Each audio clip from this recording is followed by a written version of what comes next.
Third year చదువుతున్నాను. మా problems అనేవి అడ్రస్ చేయడానికి వెళ్ళినప్పుడు ఆ డీన్ గారు వినడానికి అయితే రెడీగా లేరు. సో మేము కూడా ఈ స్ట్రైక్ అయితే ఆపేది లేదు. ఎన్ని ప్రాబ్లమ్స్ ఉన్నా పట్టించుకుని డీన్ అయితే మాకైతే అవసరం లేదు. అసోసియేట్ డీన్ గారు అయితే మాకు అవసరం లేదు. సో మేమైతే ఈ స్ట్రైక్ ఆపము. మమ్మల్ని ఎన్ని విధాలుగా భయపెట్టినా, ఎంతమందిని విడదీసేసినా సరే మేమైతే ఈ స్ట్రైక్ ఆపం. మీ పేరెంట్స్ గురించి ఏం మాట్లాడారమ్మా డీన్ గారు?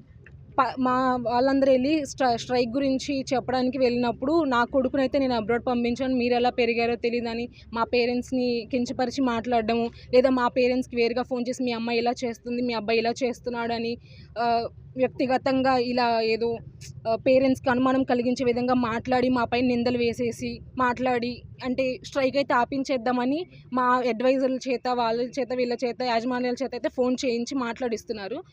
ఎన్ని జరిగినా సరే మేమైతే స్ట్రైక్ ఆపం. డీన్ దిగేదాకా ఈ స్ట్రైక్ అయితే ఆగదు.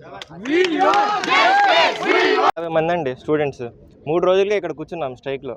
మమ్మల్ని ఇలా మేము ఉన్నదే 350 మంది కలిసి ఉన్నాం అందరం. మమ్మల్ని విడదీయడానికి యాజమాన్యం పేరెంట్స్కి ఇండివిజువల్గా కాల్ చేసి యాజమాన్యం చేపిస్తుందండి, ఇలా విడదీపిస్తుంది. మాది పేరెంట్స్కి అబద్ధాలు చెప్పి మీ పిల్లలు అలాగున్నారు, ఇలాగున్నారు, అటు తిరుగుతున్నారు, ఇటు తిరుగుతున్నారు అని బయటికి చెప్పలేం, కానీ చెప్పి పేరెంట్స్కి అబద్ధాలు చెప్పి మా చేత పేరెంట్స్ చేత ఫోన్ చేపించి స్ట్రైక్ ఆపేయండి, మీరు చేయొద్దని చేపిస్తున్నారండి.